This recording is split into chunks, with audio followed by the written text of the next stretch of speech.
নমস্কার, আপনারা দেখছেন কড়া খবর। এখন কড়া খবরে দেখুন, ভারতীয় মজদুর সংঘের national federation of general insurance employees তাদের LOA বা letter of authorization in check of 2026 জমা দিল ন্যাশনাল ইন্স্যুরেন্সের হেড অফিসে। 16ই জুন ভারতীয় মজদুর সংঘের national federation of general insurance এমপ্লয়িজের এক প্রতিনিধি দল আসন্ন নির্বাচনের আগে তাদের LOA বা letter of authorization in check of 2026 জমা করল ন্যাশনাল ইন্স্যুরেন্সের হেড অফিসে। প্রতিনিধি দলে ছিলেন ওয়েস্ট বেঙ্গল ইন্স্যুরেন্স ইনচার্জ ও ব্রিক্সের সদস্য বিশিষ্ট BMS নেতা হিমাদ্রি ভট্টাচার্য ছাড়াও ন্যাশনাল ফেডারেশন অফ জেনারেল ইন্স্যুরেন্সের ইস্টার্ন জোনের president Debashis Banerjee, national federation of general insurance eastern জোনের general secretary Ranjan Saha, all India working president সাময়িক সাজন, BMS-এর সহায়ক সোম ছাড়াও অন্যান্যরা। তারা সকলে মিলে ন্যাশনাল ইন্স্যুরেন্সের হেড অফিসে আধিকারিকের হাতে এই LOA জমা করে দেওয়ার পর কড়া খবরকে দেওয়া সাক্ষাৎকারে কী বললেন ওয়েস্ট বেঙ্গল ইন্স্যুরেন্স ইনচার্জ ও ব্রিক্সের সদস্য বিশিষ্ট BMS নেতা হিমাদ্রি ভট্টাচার্য, তাই শুনুন এখন। আজকে কিছুক্ষণ আগে আপনাকে বললেন মাননীয় অধ্যক্ষ প্রেসিডেন্ট মহোদয় এবং মাননীয় general secretary eastern zone NFGI affiliated to BMS-এর একমাত্র ইউনিয়ন। বাকি BMS-এর আরও দুটো ইউনিট আছে, সেগুলো অ্যাসোসিয়েশন হিসেবে আছে। আর ইউনিয়ন লেভেলে একমাত্রই BMS-এর ক্লাসলেস ইউনিয়ন NFGI। তার আজকে যাকে আপনারা সহজভাবে বললে মানুষের কাছে নমিনেশন ফর্ম যেটা আছে সেইটাকে আজকে আমরা জমা করলাম। আর আমরা আমাদের সামান্য প্রচারও কিছু করা হলো, বৃহৎ কিছু কর্মসূচি, সেগুলো আমরা পরবর্তীকালে নিচ্ছি। সেখানে যে প্রচার কর্মসূচিতে আপনারা কোন বিষয়গুলোকে তুলে ধরলেন আপনাদের কর্মচারীদের কাছে? কমন একটা প্রচার কর্মসূচি, 4টে কোম্পানি যেমন national insurance, new India assurance, united India insurance আর ওরিয়েন্টাল, এই 4টে কোম্পানিতেই আমরা একটা কমন কর্মসূচি তুলে ধরেছি। সেটা হচ্ছে আমাদের যে বিগত দিনে একটা যে ওয়েজ রিভিশনগুলো হয় প্রত্যেকটাতেই আমাদের টাইম টেকিং ওয়েজ রিভিশন হয়, অর্থাৎ মানে ডেট ওভার হয়ে যাওয়ার পরে ওয়েজ রিভিশনটা হয় এবং সেটাতে কখনো 42 মাস, কখনো 46 মাস, 38 মাস, এভাবে ওয়েজ রিভিশনটা কমপ্লিট হয়। তো এটা একটা হিউজ সেন্ট্রাল গভর্নমেন্টের, সরকারের বা এই কোম্পানিগুলোর একটা মানির ওয়েস্টেজ হয়। এই জায়গাটায় দাঁড়িয়ে পয়সাটা, ওয়েজ রিভিশনটা তো এমপ্লয়িজদের রাইট। তো এই জায়গাটায় দাঁড়িয়ে আমরা চাইছি, যেমন কেন্দ্রীয় সরকারের পে কমিশন আছে, পে কমিশন গঠন হয় তাদের ওয়েজ রিভিশন হওয়ার 6 থেকে 7 মাস আগে। এবং আপনাদেরকে একটা জানিয়ে যাচ্ছি, ব্যাংকে BMS যারা আছে তাদের ইয়েতে ইনসিস্টে কেন্দ্রীয় সরকার ব্যাংকের এমপ্লয়ীদের জন্য একটি কেন্দ্রীয় সরকারের পে কমিশনের মতো ব্যাংকিং পে কমিশন চালু করেছে, পে কমিশন কমিটি চালু করেছে। তেমনি আমরা জেনারেল ইন্স্যুরেন্সের ক্ষেত্রে আমরা আবেদন করব, যদি আমাদেরকে ভোট দিয়ে এখানে জেনারেল ইন্স্যুরেন্স সেক্টরগুলোতে আমাদেরকে চেক আপ করানো হয় এমপ্লয়ীদেরকে, আমাদের প্রথম ইয়েটা হবে যে আমরা ওয়েজ রিভিশনের কমিটিটাকে গঠন করাবো সরকারের সঙ্গে, যাতে ওয়েজ রিভিশনটা টাইমলি হয়। অর্থাৎ আমাদের পরবর্তীকালে ওয়েজ রিভিশনটা 1 অগস্ট 2027 থেকে শুরু। আমরা কেন্দ্রীয় সরকারের সঙ্গে কথা বলে বিষয়টা যাতে ওয়েজ রিভিশন কমিটিটা ইমিডিয়েটলি গঠন করা হয়, সে ব্যবস্থাটা আমরা করা। নাম্বার 2, যারা আমাদের এখানে প্রায় 14,000, 4টে কোম্পানিতে 14,000 NPS এমপ্লয়িজ আছে, যারা 2004-এর পরে সরকারি চাকরিতে এসছে, তাদের আপনারা জানেন পেনশনটা তাদের UPS বা OPS শ্রেণীভুক্তর মধ্যে পড়ে না। আর সেই জন্য আমাদের আবেদন প্রত্যেকের কাছে আপনাদের মাধ্যমে যে তাদের পেনশনটাকে আমরা UPS বা OPS-এর জায়গায় নিয়ে আসা যায়, একটা আনসিকিউরড বেনিফিট জায়গাটা থেকে একটা সিকিউরড বেনিফিটে পেনশনটা নিয়ে আসা যায় আর কি। আর আরেকটা বিষয় হচ্ছে, আমাদের এখানে ইন্স্যুরেন্স, জেনারেল ইন্স্যুরেন্সের কোম্পানিগুলো, পাবলিক সেক্টর জেনারেল ইন্স্যুরেন্স কোম্পানিগুলোর মধ্যে মানে এটা অস্বীকার করে উপায় নেই, এটা বিগত কয়েক বছরে সরকার কিছু না হলেও 35 থেকে 40 হাজার কোটি টাকা ফান্ড ইনভেস্টমেন্ট করেছে ভারত সরকার এই national insurance company Kolkata, oriental insurance company Delhi আর ইউনাইটেড ইন্ডিয়া ইন্স্যুরেন্স কোম্পানি চেন্নাইয়ের উপর। এবং আরেকটি কনসার্ন যেটা নিউ ইন্ডিয়া অ্যাসিউরেন্স কোম্পানি আছে, তার সলভেন্সি রেশিও, তার প্রফিট মার্জিন এবং এই মুহূর্তে ক্যাপিটাল ফান্ডের উপরে সে এশিয়ার লার্জেস্ট জেনারেল ইন্স্যুরেন্স কোম্পানি, তাদের ক্ষেত্রে এই জিনিসটা হয়নি। তো কোনো কারণে পরিচালন পর্ষদ বলুন বা সমস্ত কিছু সমস্যাতে বলুন, আর বর্তমানে ন্যাশনাল ইন্স্যুরেন্সের কথাটা আমি বলতে পারি, এখানে একটি দেশ বিরোধী সরকারও এতদিন ছিল 35-40-50 বছর ধরে, তাদের সব অনেক নেতৃত্ব এখানে রয়েছে, তাদের ইউনিয়ন নেতৃত্ব এসব জায়গায় লিডিং করতো, যার ফলে এই কোম্পানিগুলো প্রফিট হতে পারে তো, বা সলভেন্সি মার্জিনকে একটা জায়গায় নিয়ে আসতে পারে। তো গত 4ই মে পশ্চিমবঙ্গের প্রথম 50 থেকে 60 বছর পরে স্বাধীনতার পরে রাষ্ট্রবাদী সরকার গঠন হয়েছে, এবং যে রাষ্ট্রবাদী সরকার হচ্ছে কেন্দ্রীয় সরকারের মধ্যেও আজ কেন্দ্রেও রাষ্ট্রবাদী সরকার চলছে। তো এটা আমাদের উদ্দেশ্য যে আমরা এই 3টে কোম্পানিকে একটা মার্জিং করে দেশের স্বার্থে আর ইন্ডাস্ট্রির স্বার্থে এবং তার সঙ্গে শ্রমিক শ্রেণীর স্বার্থে, এই 3টে স্বার্থকে এক জায়গায় করে এই কোম্পানিগুলোকে মার্জিং করে একটা জায়গায় সুন্দর ব্যবস্থাটার মধ্যে আমরা নিয়ে আসার চেষ্টা করি। এতদিন পর্যন্ত পশ্চিমবঙ্গে বিএমএস সেরকম প্রাধান্য বিস্তার করতে পারেনি, এবারে কেন্দ্র এবং রাজ্য দু জায়গাতেই আছে রাষ্ট্রবাদী সরকার ক্ষমতায় আছে, সেখানে কি আশা করছেন বিএমএস এবারে আরও চাঙ্গা হবে পশ্চিমবঙ্গে?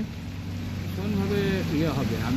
আপনারা তো নিশ্চয়ই জানেন, আমি পশ্চিমবঙ্গে ইন্স্যুরেন্সের ইনচার্জ বিএমএসের, এবং আগামী দিনে ওই বিগ সেন্ট্রাল কমিটিরও মেম্বারও তাতে আমি একটা জিনিস দেখতে পাচ্ছি, 4 মের পরে ভারতীয় মজদুর সম্পর্কে প্রত্যেকেরই একটা ক্ল্যারিফিকেশান বা খোঁজখবর নেওয়া বা ধারণা বেড়েছে, এবং বিভিন্ন জায়গায় বিএমএসকে নিয়ে চর্চা হচ্ছে, এবং এটা থেকে আমাদের খুব ভালো লাগছে যে মানুষ বিএমএসকে জানতে চাইছে, নিজেদের মধ্যে নিয়ে আসার চেষ্টা করছে। তো সেটা তো এর আগে দেখিনি। তো রাষ্ট্রবাদী চিন্তাভাবনার শুরুয়াত যেটা, সেটা আমাদের ভোট শুধু না, ভোটের পরবর্তী পর্যায়ক্রমেও শুরু হয়েছে, যদিও এটা আস্তে আস্তে উন্নীত করতে একটু টাইম লাগবে, কারণ এখনও অনেক ওই তথাকথিত যাকে আপনারা বলেন যে রাষ্ট্রদ্রোহিতা, যেটা মাননীয় প্রধানমন্ত্রীজি বলেছেন, আরবান লেফটিস্ট, যারা অতি বাম, যারা জিনিসগুলোকে শেষ করে, বাম বা অতি বাম বা বাম আরবান লেফটিস্ট, তারা ওই আরবান লেফটিস্টরা এখনও রয়েছে। সমাজ থেকে তাদেরকে আইডেন্টিফাই, ডিলিট অ্যান্ড ডিপোর্টেড করতে হবে। তাদের বিভিন্ন সংগঠন রয়েছে। তা আমাদের লড়াইটা, রাষ্ট্রবাদীদের লড়াইটা সেই তাদের বিরুদ্ধে, একদম সাধারণ মানুষকে তাদের যে ধারণা, ভ্রান্ত ধারণা, ফেক ধারণা এতদিন ধরে চড়িয়ে তাদের উপরে দাঁড়িয়ে পয়সা ইনকাম করেছে, এবং এখন তো শোনা যাচ্ছে এরা ডিপ স্টেটের ও দালাল, কাফি সারে প্রমাণিত এসছে। এইসব ডিপ স্টেটের দালাল তাদের এই ইউনিয়ন, অ্যাসোসিয়েশন সমস্ত ক্ষেত্রে আছে, আমরা দেখতে পাচ্ছি। তো আমরা পরবর্তীকালে খুব শিগগিরই একটা ডেপুটেশন দেব মাননীয় গৃহমন্ত্রীকে, এইসব ডিপ স্টেটের দালাল, এইসব ইউনিয়ন অ্যাসোসিয়েশনগুলোকে যেন দেশ থেকে আইডেন্টিফাইড, ডিলিটেড অ্যান্ড ডিপোর্টেড করা। সামনে যে ভোট, সেই ভোটেতে আপনারা কতখানি আশাবাদী বিএমএস সেখানে? আমরা ভীষণভাবে আশাবাদী না যে পশ্চিমবঙ্গের মানুষ যেভাবে রাষ্ট্রবাদকে সমর্থন করেছে, আমরা আশাবাদী যে এই 4টে পাবলিক সেক্টর জেনারেল ইন্স্যুরেন্স কোম্পানির মানুষ রাষ্ট্রবাদকে সমর্থন করে তাদের দেশের স্বার্থে, তাদের স্বার্থে এবং ইন্ডাস্ট্রির স্বার্থে।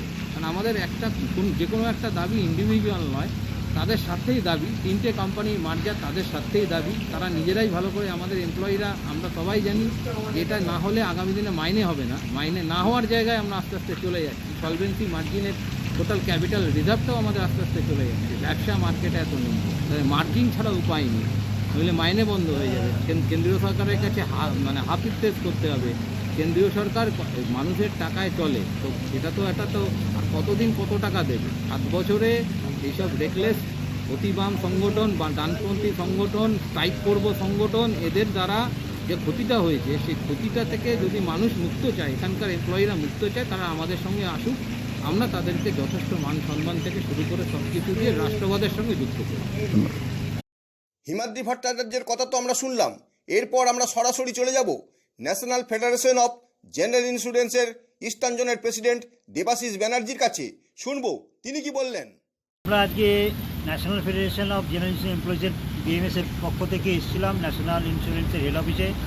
আমাদের হঠাৎ করেই ম্যানেজমেন্ট চেক আপের একটা ডিক্লারেশন দিয়েছে, আগামী 9 জুলাই সেই চেক আপ অনুষ্ঠিত হবে।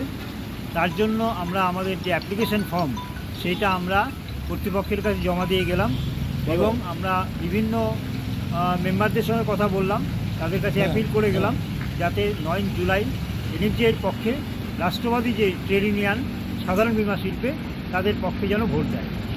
আমরা শুনলাম ফেডারেশন অফ জেনারেল ইন্স্যুরেন্সের ইস্টার্ন জোনের প্রেসিডেন্ট দেবাশিস ব্যানার্জির কথা। এরপর আমরা শুনব এদিনের প্রতিনিধি দলে উপস্থিত ছিলেন ফেডারেশনের জেনারেল সেক্রেটারি রঞ্জন সাহা, তিনি কি বললেন তাই। নমস্কার। মূলত আমরা এসেছি আমাদের জিপসা মেম্বার কোম্পানিতে যে চেক আপ ডিক্লেয়ার হয়েছে আগামী 9 জুলাই, সেই চেক আপের অ্যাপ্লিকেশন ফর্ম আমরা ন্যাশনাল ইন্স্যুরেন্সের হেড অফিস, এটা আমাদের দায়িত্ব পড়েছে। এবং আপনি জানেন national federation general insurance employees ভারতীয় মজদুর সংঘের অ্যাফিলিয়েটেড। ভারতীয় মজদুর সংঘ সর্ববৃহৎ ট্রেড ইউনিয়ন সারা এশিয়ার মধ্যে এবং বলতে গেলে সারা পৃথিবীতে। তো সেই ট্রেড ইউনিয়নের পক্ষ থেকে আজকে আমরা এলওএর জন্য এখানে অ্যাপ্লিকেশন জমা দিয়ে গেলাম। পরবর্তী কর্মসূচি আমরা তো পরবর্তীকালে জানাবো। এটা হচ্ছে চেক আপ এক্সারসাইজ যে শুরু হলো, তার অ্যাপ্লিকেশন ফর্ম আজকে আমরা ন্যাশনাল হেড অফিসে জমা দিতে এলাম। অর্থাৎ নমিনেশন আজকেই শুরু হয়ে গেল। মোটামুটি নমিনেশনই বলতে পারে, নমিনেশন আজকে জমা সাবমিট হলো। কি আবেদন জানাবেন সাধারণ ইন্স্যুরেন্স কর্মচারীদের কাছে? সাধারণ মানুষের কাছে আমাদের একটাই বক্তব্য, ভারতীয় মজদুর সংঘের যে স্লোগান যে রাষ্ট্রকে লিয়ে করেঙ্গে কাম, কাম কে লিয়ে লেঙ্গে পুরা দাম, এটাই আমাদের আজকে স্লোগান, বর্তমানে আমাদের বক্তব্য। আমরা চাই সাধারণ শিল্পে আরও নতুন ইনোভেশন আসুক, আরও নতুন নতুন পথ তৈরি হোক, সাধারণ বীমা শিল্পের উন্নতি হোক, তার সঙ্গে সাথে সাথে কর্মচারীদের, শ্রমিক কর্মচারীদেরও উন্নতি হোক। এদিন প্রতিনিধি দলে উপস্থিত ছিলেন অল ইন্ডিয়া সাময়ক সাজন বিএমএস এর ওয়ার্কিং প্রেসিডেন্ট সায়ক সোম, তিনি কি বললেন তাই শুনুন এবার। আমরা আশা করছি যে বিএমএসের ফল আরও ভালো হবে। আর মোটামুটি আপনি দেখতে পাচ্ছেন অনেক সব জায়গাতেই মোটামুটি ন্যাশনালিস্টিক ফোর্সেসরা আসছে, ঠিক আছে। তো সে আপনার কোনো ইন্ডাস্ট্রি হোক, কোনো রাজ্য হোক বা কেন্দ্র হোক, বা আপনি ইন্টারন্যাশনালিও দেখুন, মানে left liberal associations, left liberal political parties যারা যারা আছেন, মানুষ তাদেরকে নিচ্ছে না। আমি দেখছি যে এখানেও সেরকমই একটা কিছু হতে চলেছে। তো left liberal, left is always left out. BMS is a nationalistic party, a right-wing nationalistic party pro-India. So as a trade union, and you know that BMS is also the largest central trade union of India. ঠিক আছে, তো as a largest central trade union of India, আমাদের লেভারেজটা অনেক বেশি আছে। আপনি ধরুন wedge division বলুন বা কোনো মিনিস্ট্রি থেকে কিছু করানো, তো being the largest trade union, সরকার যেই থাকুক না কেন, একটা লার্জেস্ট ট্রেড ইউনিয়নের একটা লেভারেজ থাকে, কেন্দ্রীয় সরকার হোক, রাজ্য সরকার হোক। জেনারেলি আমাদের কাজটা কেন্দ্রীয় সরকার, মিনিস্ট্রি অফ ফিনান্সের সঙ্গে। তো এখানে আমরা রিসেন্টলি অনেক সাকসেস পেয়েছি, যেমনি PWD act, rights of PWD, যেখানে আমাদের জিক্সা কোম্পানিজগুলো ইমপ্লিমেন্ট করছিল না 13.2-তে, তখন 13.2-তে এখন যাদের রিল্যাক্সেশন দেওয়া হতো না, তো that will be given now because of BMS. তো আমরা মোটামুটি almost on daily basis we are in talk with Gixxer, we are in talk with DFS, যেখানে যেখানে কোনো এমপ্লয়ীদের সমস্যা হচ্ছে। At the same time we are for very vibrant industry, we are for a very vibrant insurance industry, public sector. কারণ যদি আমাদের insurance sector, public sector, general insurance কোম্পানিগুলো vibrant হয়, তাহলে আমাদের দেশে ইন্স্যুরেন্স ক্যাপাসিটিটা বাড়বে, প্রফিটেবিলিটি যদি ইন্স্যুরেন্স সেক্টরে বাড়ে। এখন আমরা দেখছি যে অনেক ডেভেলপমেন্টাল কাজ হচ্ছে, পশ্চিমবঙ্গে চেঞ্জ হয়েছে, অনেক ইন্ডাস্ট্রি আসছে, ইভেন ভেরিয়াস আদার স্টেটসে অনেক ইন্ডাস্ট্রি আসছে। তো ডেভেলপমেন্ট যদি হয়, তার তো একটা ইন্স্যুরেন্স দরকার। একটা যদি ভাইব্রেন্ট ইন্স্যুরেন্স সেক্টর থাকে, তাহলে তো ইন্স্যুরেন্স আপনার তো সেই কাজটা হয়ে যাবে, ক্যাটার করবে। আর কেউ যদি একটা ইনভেস্টমেন্ট করে, সে তো চাইবে যে তার টাকা মোটামুটি তার ইনভেস্টমেন্টটা কোনো ভুলভাল, কোনো ঝড় বৃষ্টির জন্যে সব কিছু বুলিশাত না হয়ে যায়। তো তার জন্য ইন্স্যুরেন্স কোম্পানি আছে। এখন ইন্স্যুরেন্স কোম্পানির তো মোটামুটি যদি একটা আমাদের ব্যাপার আছে ইন্স্যুরেন্স পুল, যে আমরা যে প্রিমিয়ামটা দিচ্ছি তো একটা জায়গায় থাকে। তো এই পুল যদি স্ট্রং হয়, যদি সাফিসিয়েন্ট মানি থাকে টু পে ক্লেমস, তাহলে ডেফিনেটলি ইন্স্যুরেন্স সেক্টরটা আরও গ্রো করবে। তো বিএমএসের চিন্তাধারা হলো development of the sector. At the same time we will ensure that কোনো এমপ্লয়ি যেই ক্লাসই হতে পারে, এনএফজিআই আপনার হলো ক্লাসলেস, ক্লাস 3 হতে পারে, ক্লাস 4 হতে পারে, ক্লাস 1 হতে পারে, এনি ক্লাস হতে পারে। তো we are for the employees, ঠিক আছে, রিগার্ডলেস অফ ক্লাস। আমরা ক্লাসটা বুঝি না। এবার অন্য অ্যাসোসিয়েশন, যেমনি লেফট লিবারেল অ্যাসোসিয়েশন কিছু আছে 4টে কোম্পানিতে, ক্লাস 3 আলাদা করে দিচ্ছে, ক্লাস 1 আলাদা করে দিচ্ছে, মানে একটা বিভেদ সৃষ্টি করছে ক্লাসের মধ্যে, ঠিক আছে। আমি ক্লাস 1, আমি ক্লাস 3 ইউনিয়নে থাকবো না। পার্টিটা একই, সেম পার্টির সঙ্গে অ্যাফিলিয়েশন, একটা লেফট পার্টি, তারা একটা বিভাজন তৈরি করে দিচ্ছে। পার্টির নাম বলবো না, ঠিক আছে, মোটামুটি সেম পার্টির সঙ্গে অ্যাফিলিয়েটেড, কিন্তু তারাই বিভাজন সৃষ্টি করছে। তারা বলে আমরা ইকুয়ালিটি মানি, আমরা সংবিধান মানি। NFGI is the only association যে এইসব বিভেদ সৃষ্টি করে না। We are for everybody. তো বিএমএস আমরা আশা করব যে all the employees of the national insurance and as well as other insurance companies, GIPSA insurance companies, সেটা বুঝবেন। এখন তারা বুঝেছেন, মানুষ যখন বুঝে, being all of them are educated, class 3 হোক ক্লাস 1 হোক, এখন সবাই পরীক্ষা দিয়ে ঢোকে, তো ঠিক আছে। তো একটা মোটামুটি স্টেট লেভেল বা ন্যাশনাল লেভেল পরীক্ষা দিয়ে যারা ঢুকেছে, তো all of them are educated, তো দে উড বি আন্ডারস্ট্যান্ডিং যে কে আমাদের ফেভারে আছে। লেফট লিবারেলরা যারা মানে বিভাজন সৃষ্টি করছে ক্লাস 3 ক্লাস 1 করে, নাকি যেটা মোটামুটি রিগার্ডলেস অফ ক্লাস সবার জন্য যে লড়াই করছে। তো এই জন্যে দেখতে গেলে সেটা, আর এখানে ইভেন আমরা কোঅপারেশনও করছি মিনিস্ট্রির সঙ্গে, কোঅপারেশনও করছি আমাদের ম্যানেজমেন্টের সঙ্গে, যদি সেটা মানে for the betterment of industry. For the betterment of industry যেখানে যেতে হয় আমরা যাব। We will ensure that the PSU insurance companies get the chunk of companies get the chunk of premium. যেখানে যে ডেভেলপমেন্টের কাজ হচ্ছে, স্টেট গভর্নমেন্টের ডেভেলপমেন্টের এখন অনেক কাজ হবে। তার অনেক রকম আপনার পিডব্লিউডি, সিপিডব্লিউডি, অনেক রকম নতুন প্রজেক্ট স্যাংশন করা হচ্ছে। তো ডেভেলপমেন্ট উইল বি দেয়ার। তো সেখানে আমাদের insurance sector definitely being head office যেখানে আছে national insurance, so they will cater to that requirement. So we see no reason that we won't be doing well. So definitely NFGI will be. আপনি কি আপনার খবর সরাসরি সম্প্রচার করতে চান অথবা আপনার এলাকার খবর দেখাতে চান? তাহলে যোগাযোগ করুন কৃষ্ণপ্রসাদ পাত্র, ফোন নম্বর 8622800252 অথবা 8282860856 এই নাম্বারে, অথবা অর্জুন সেন সিপিআরও, ফোন নম্বর 9433138840 এই নাম্বারে।